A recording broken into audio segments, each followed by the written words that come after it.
Welcome back to Happy Investors. This time in this video, 3 declining stocks from large, strong companies with long-term potential, growth potential.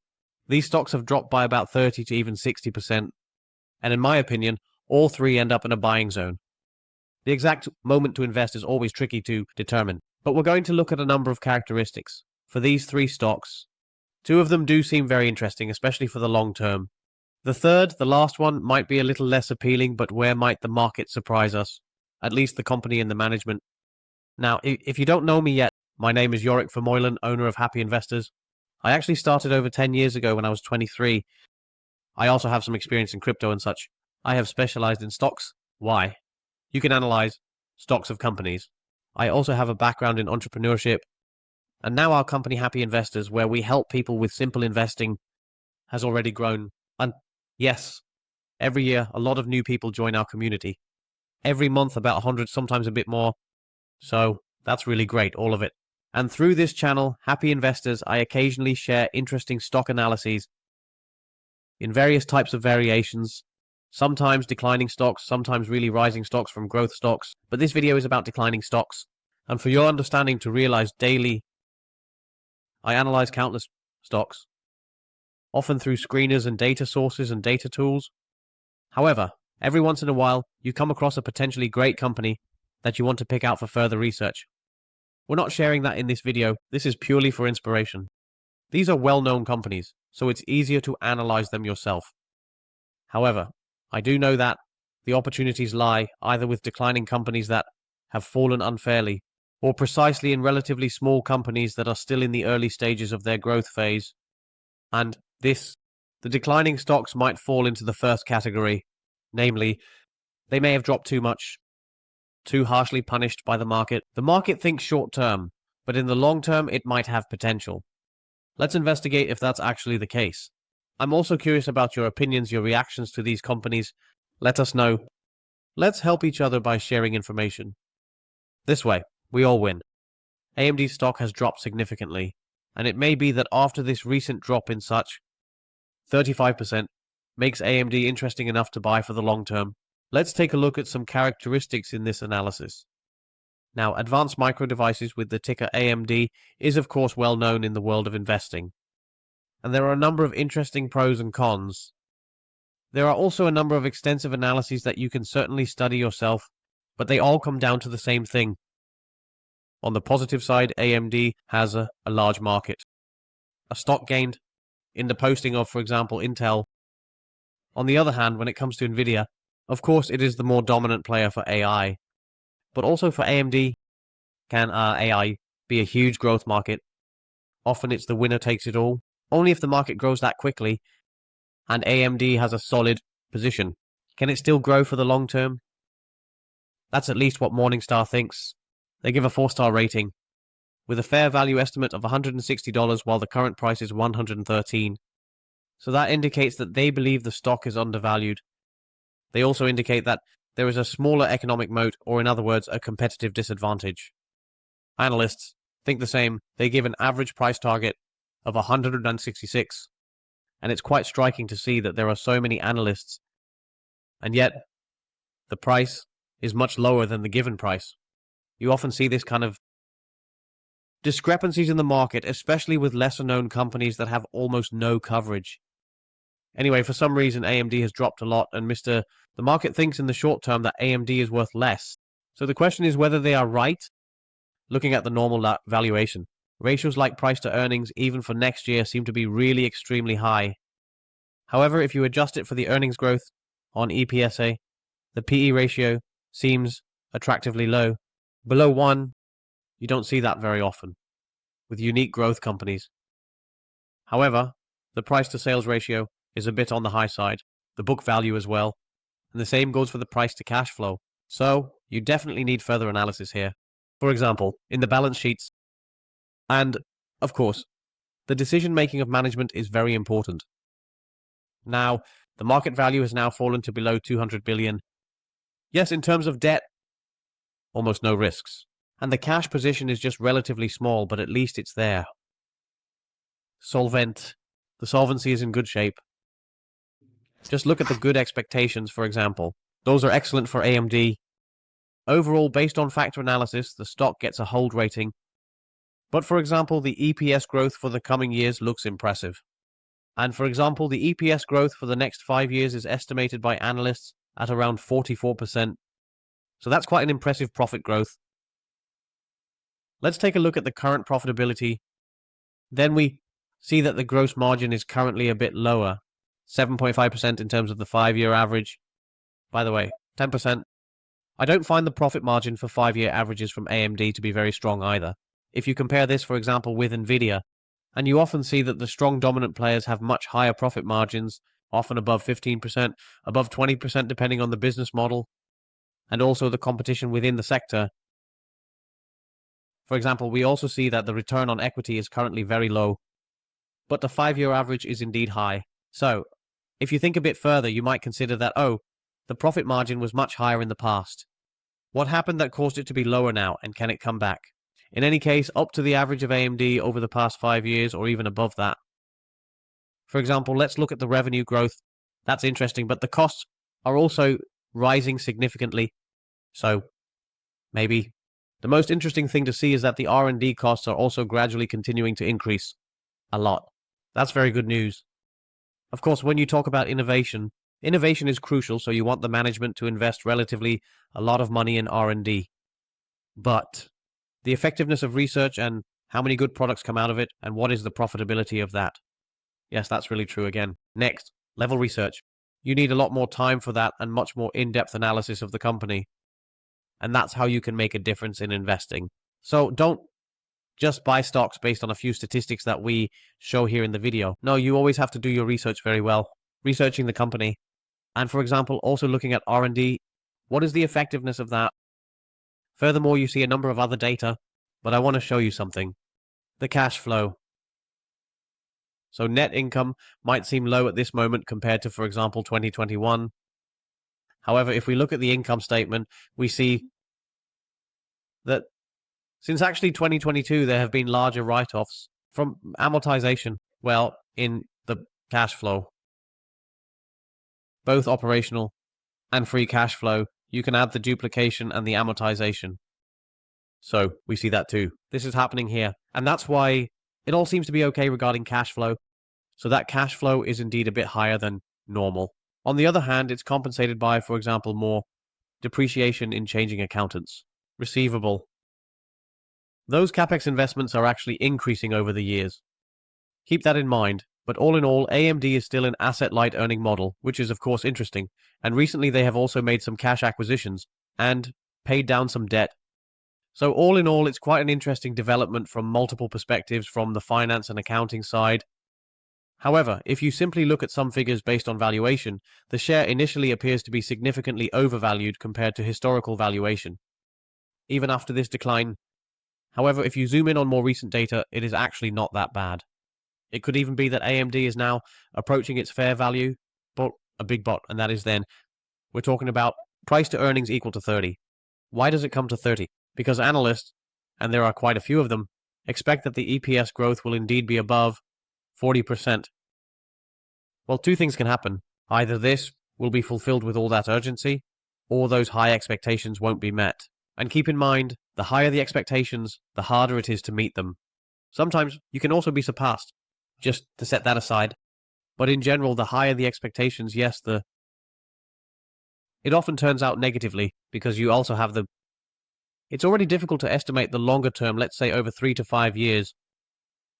If this were really true, that profit growth, and AMD usually has a very high one. Price to earnings, even over a 20-year period, the annual level. Let's really assume that this is correct, and we would maintain a price to earnings of 30, just round it up. Then AMD could even have a potential of an average of 42% at this level. With a lower price to earnings of, for example, 27, could it still be above the average of 30%? So it's really very interesting. Of course, it could also disappoint. For example, if the price to earnings comes out to say 15, which still seems on the low side for AMD, then it's an average of 9%. What's really crucial is this model. Of course, this is calculated with the underlying growth of the EPS. And if it's that high, it can also turn out to be quite disappointing, right? Certainly on an annual basis. So keep that in mind, that it's not true. But if it does, on average, in this line, AMD does have serious upside potential. In the short term, ZexRank indicates a sell. After all, it's the mystery why. They also have a more detailed analysis, and they indicate that the price target is actually higher than the current price, namely about 130 versus 115. It's interesting to see. So the price target from ZexRank is quite a bit lower than other analysts. They indicate 166, and there are quite a few. So I don't think we as individual investors necessarily know better than 50 or so analysts who have all done further research and have been following AMD for years. So I'll be careful not to think that you know more than the market.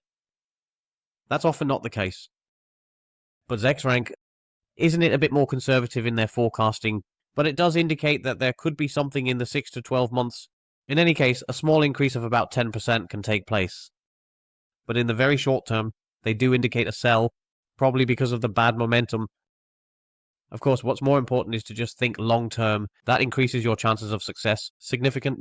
And what do you want to see? For example, the price in relation to the EPS growth. And for example, in 2022, was AMD available to buy at a very low price in relation to the EPS growth, which by the way was on a downward trend here. And what's interesting is that analysts expect the EPS to keep growing. We've just seen that.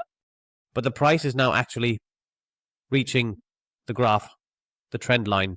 And that means there's enough around the fair value, actually a bit similar to what we see here in this graph from fast graphs. But watch out, price earnings equal to 30. So there are a lot of downsides, but there are also plenty of reasons to buy. And quite a few reasons to sell. What do you need to investigate further yourself? You also want to compare AMD with Nvidia. Coincidentally, it's listed here in the same overview. For example, you see that the PETch ratio that ZexRank gives is not 0.8 like we saw here. 0.8, but 1.11. And they indicate, for example, that according to them, the price to earnings for next year is around 35. Nvidia has a higher PEC ratio, but it also currently has a dominant position with a stronger momentum. However, I personally believe that the price of Nvidia is already very high at the moment. At first glance, AMD seems to look a bit better in terms of growth potential, but the negative trend at the moment is not favorable. Since the last peak, the stock has dropped by about 44%. And yes, it could very well be that a support level is found here. But that's always very difficult to determine. So what I would do in this situation is waiting until a support level is indeed found somewhere here. And it seems that it could be around this price level of 110. But that's of course just purely drawing little graphs. Now let's say this is the case, and for a longer time, it remains the case. Stabilize the curve a bit, and then it starts to trend positively again. The MACD, the suggestions are starting to turn positive. Then that seems more interesting to me, so I would wait just a little bit until that happens.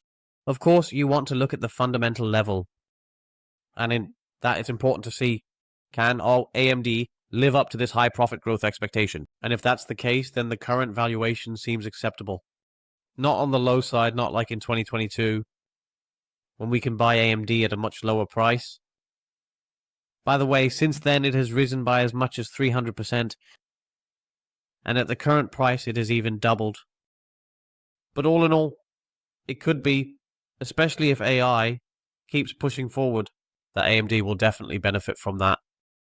I don't think that's the most interesting moment if you ask me, but maybe it's a good opportunity, so just wait a bit. I would personally prefer that. If it becomes interesting enough and starts to rise again, can AMD at least also achieve returns on a technical level?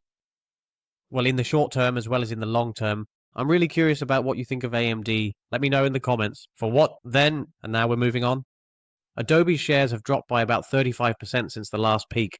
And now the question is this an interesting buy the dip moment for Adobe? In this stock analysis, we're going to take a closer look at why there is a downward trend and whether it's interesting. Buy moment, yes or no. First of all, a disclaimer. I have personally had Adobe in my own portfolio for years. And, by the way, every month I share an update of my portfolio, with buying and selling new transitions like stocks and ETFs. So, follow and subscribe to our channel, and then you'll stay updated on the monthly update of my investment portfolio.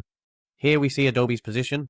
I sold a while ago and bought and sold multiple times, ultimately with a profit of about that, 4,500 rounded up. But at this moment, I wouldn't buy Adobe anymore. But the reason isn't company specific, it's more because I think that, for example, the Invesco QQQ ETF might have a much better return profile compared to the risk, so simpler investing, more diversified, and possibly achieving the same or even better returns in the long term. And I'm also very curious about what the developments in artificial intelligence will be for Adobe. Of course, there are both disadvantages and advantages. However, Morningstar is very positive. They give a 4-star rating, a strong competitive advantage. I already agree with that. And the fair value estimate is relatively high, almost $600, while the current price is at $430. Many analysts think the same. They see a higher price target, and that means a potential increase of about 34% compared to the current level. It might also be interesting to note that the lowest estimate has been taken for Tbilisi. Yes, and that's almost exactly the price level of today. So analysts and Monix would think that it's a buy moment for Adobe. Looking at the valuation, Adobe has actually never been valued this low before. Valued this low as before, never a big word, but relatively speaking, is Adobe's valuation consistently high, and the price to earnings for next year is estimated at 720, and that's actually a lot lower than Adobe has had for a very long time. However, the ratios do seem to be on the high side, for example, the price to sales, and the book value, of course, but this is really about an asset. Light, revenue model, technology, right, par excellence. So yes, then you have different types of valuation metrics. The price to cash flow. Then you also have the price to cash flow on a 5-year basis. It's around 30, and that also seems low. Compared to next year, the estimated price to cash flow is under 20. So all in all, after a drop of about 35%, Andoma seems to be becoming interesting again. But it can always be disappointing in the short term. Market cap almost 200 billion. Almost no debt. Doesn't mean much, and has a relatively small cash position. Not remarkable in any case. In terms of growth, well, the growth has of course slowed down a bit. Adobe has grown about 15% per year in terms of revenue. It is estimated that next year will turn out to be a bit lower, and possibly for the coming years it will also turn out to be a bit lower. But I'm really curious about the potential opportunities of artificial intelligence for Adobe, but also the possible impact.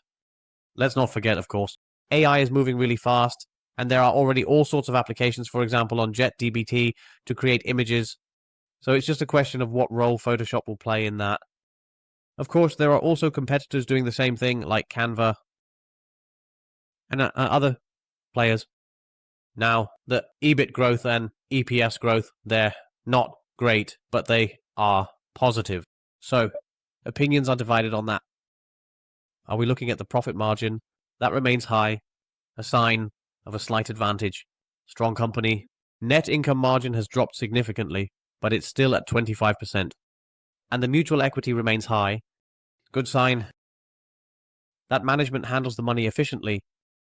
So, actually, that's been the case for years. So, Landobe is and remains a strong company. Unique as well. Moot. That advantage comes into play. But the question is, when do you actually pay a good price? If you look at the historical valuation, and then we always zoom in a bit, yes, then above the current price line, that is still the case. Above the fair value line, and that fair value line is set at a price to earnings ratio of 15, due to the EPS growth estimates that aren't super high. But I do think it's realistic. But here the question is, which line are you going to follow? Because the blue line is the normal multiple line. That's basically what the market is normally willing to pay. Namely, a price to earnings ratio of around 37. Here as an analyst, you have to make the choice yourself. Which line are you going to follow? And if you don't want to take any risks, then I would always go for the fair value line. And then you ideally want a stock that is clearly well below the fair value line, because that could mean that the stock is very undervalued. But in the case of Adobe, that's not the case, and the stock can still be overvalued, because this is also about market perception. And if the price in the market is willing to pay, for example, a higher multiple in a few years, then you can still make a profit from this level. So the price to earnings ratio at the moment for next year, estimate around 23/27. We had already seen that, and the normal multiple is very high, as you can see. But for convenience, let's take 32. 30 seems realistic to me for a strong company like Adobe. But of course, you also want to have a bit of margin of safety. So if you assume 30, then you might be optimistic. Could you achieve an average return of 25% if the underlying EPS growth is being realized, and that is on average 11% per year? 11% per year for Adobe seems quite realistic. But of course, you also want to take margin of safety into account. So let's say you assume a price to earnings of 22. That's a bit the same as the level according to this model. Then you could still achieve returns with Adobe. So depending on the perspective, it can definitely be interesting to start buying. But of course, keep in mind possible disruptions and other factors that could play a role for Adobe. The analysis indicates a hold. Their price target is a bit lower, but roughly the same as the current price level. What you naturally hear, advantage. There are so many analysts who have researched Adobe, you probably don't know better than all those analysts yourself. But that's an assumption. But do you really know better? Yes. Then there are of course even more opportunities. And because the decline is quite significant for Adobe, now down 30%, but it was down 35%. Yeah. Why was the market willing to pay a price here at the beginning of 2024 from 36% and now no longer? Overall, the trend is actually quite negative. You can also see it in the MACD negative. So what could happen? But you know it, but never, of course. Also with news from China, is that the current price might drop back down to the price level of 400. If a support level forms there, that could maybe be a better entry point. So that means a drop of about 8%. For Adobe shares, that happens quite often. It could also be that it drops even further, but then it really becomes an interesting stock for the long term. Overall, Adobe is very interesting. I don't know if it's more interesting than the QQQ Invesco. That's the ETF. That's the question, because then you obviously have 100 great companies, also more diversification. And yes, the question is whether Adobe is interesting enough at this moment, but it depends on your perspective. Could it be that you can achieve relatively attractive returns with the company, with a bit of safety margin? But keep in mind, that safety margin is in parentheses. Why? It's a technology company, and technology is easier to disrupt. With other technologies, it can happen very quickly. It can happen within a day, even. So be careful with what you do and only invest in what you really understand. Nike's stock has dropped very sharply. Nike has now dropped about 66% from its peak in 2021. Perhaps that peak was really exaggerated high, but let's say that because of the same price level, in 2018 the price has basically moved, according to the language, for 7 years. So that's obviously an exceptionally bad return.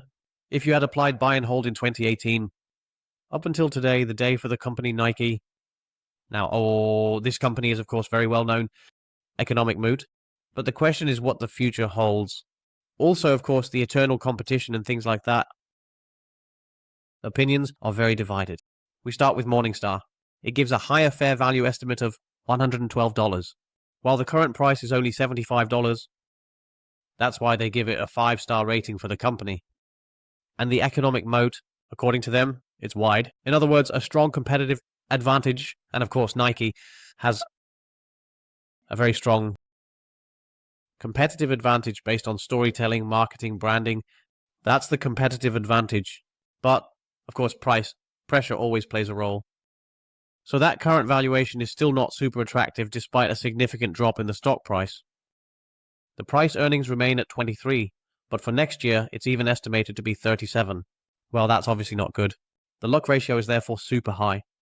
This is really just one of the data models that we're going to see shortly. Maybe that's good. What you should know is that the total debt is not exceptional. High, especially considering the cash position that Nike has. So management here has a big task ahead. A challenge, you could say that's why we should definitely dive deeper into the annual reports. And also the strategy. How is the company going to reposition itself? What does it do to the competition? But for example, Trump is in power. And I don't know how that's going to have an impact on production in China for this company. But anyway, those are the matters. More research is needed for that. Are we looking at the good expectations? They look bad in terms of the data model from Seeking at least. Nevertheless, the stock does get a hold rating. The profit margin is still relatively okay, 10%, and it has been at that level for 5 years. 10%. But the first thought I have is, what if the profit margin was, for example, only 0%? Then the current price level might be more interesting. Why? Because then you can more easily rise from 3 to 10. But somehow the profit margin is still 10%. So that's actually not a good business. That simply means that the revenue has dropped significantly compared to previous years. On the other hand, the return on equity is really high, as is the return on total capital. It's high. So that's still a signal, at least a statistical one, certainly, that there is still a competitive mode from Nike. Well, of course, there's always eternal competition with Adidas, just like you have PepsiCo and Coca-Cola. The typical advantage is, in 2021, people were willing to pay a price-to-earnings ratio of even over 40, and here you can see how important valuation really is. Never pay full price. It's that simple. But still, a lot of people do that. Well, the current price-to-earnings ratio has dropped significantly to about 28. Let's zoom in a bit more on the more relevant time frame of the past 7 years. What we actually see is that the price-to-earnings ratio is still above 25. Well above the fair value line of the price-to-earnings ratio is 15. Of course, Nike is and remains a strong company. So maybe you would want to pay a higher multiple, like for example 20, and that's the normal multiple. That normal multiple is a bit higher, namely around 34. So personally, I wouldn't follow this normal multiple line in this specific example. For example, if you look at the forecasting and you would maintain a price-to-earnings ratio of 15, and below you can see the EPS growth expectations, whereby in 2027 the earnings per share should come out to 3. With a price-to-earnings ratio of 15, you're still looking at a significant loss. That's about 36% in total. And then your money is still tied up for 3 years, only in the red numbers. So if you maintain a slightly higher multiple, for example 22, and we see these statistics where then it's still a loss. Well, what can't be right here is this. This forecast in 2025 shows an EPS decline of minus 47%. So here I would, if I were interested in Nike myself, doing a manual analysis for at least the next 3 up to 10 years, a best case, a worst case, and a normal cases, and by looking what could the EPS growth be, and what does that mean for the long-term intrinsic value of this company? And that's a completely different approach. That's also why Morningstar might arrive at a higher fair value line, because the fair value estimate is, of course, based on the intrinsic value, and you do that based on discounted cash flow, and it also looks at terminal weight and growth for the long term, of course.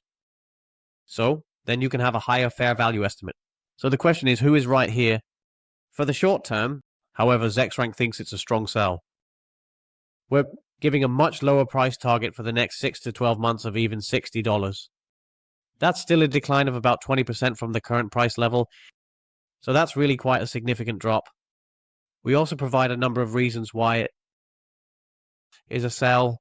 For example, because of the China business. The inventory position, those are really interesting points they mention. On the other hand, if as a long-term investor, we see that the price is indeed below that EPS graph line, also at Zexrank. And if you're a long-term investor, you always are. I personally find it to be in favor. But in the short term, Zexrank might be right, that the price could drop even further, but with an emphasis on can drop, because the market also determines at what price they want to buy. For the more long-term, then I think, yeah, there are many more interesting stocks with much better ratios than Nike. So why would I take the risk? If I think there are better companies with a stronger competitive advantage, with more certainty about profit growth in the future, and with an even lower price to earnings than Nike. So why would I take the risk? That's the question. So that 2021 is not the right reference point because of the high price to earnings. But let's say you were assuming a price level from 2023. After a drop, it has decreased by 30%. That's still a significant drop. You'd better buy when the market, thank you, has decreased. And that applies to Nike as well. Maybe. There's a lot more profit growth on the horizon than people expect. But the stock is very well covered by many analysts, so I wonder if the market isn't just efficient here.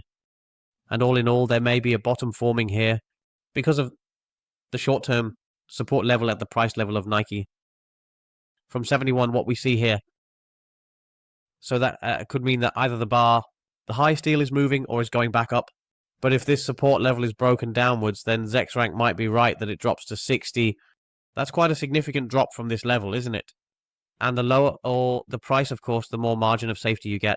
But you definitely need to do more research yourself and also ask yourself, what do you know about this? What does the market not know? And I think that's the crucial question to beat the market for Nike. Even if you're a long-term investor, although you do have more advantage if the company does grow in the long term,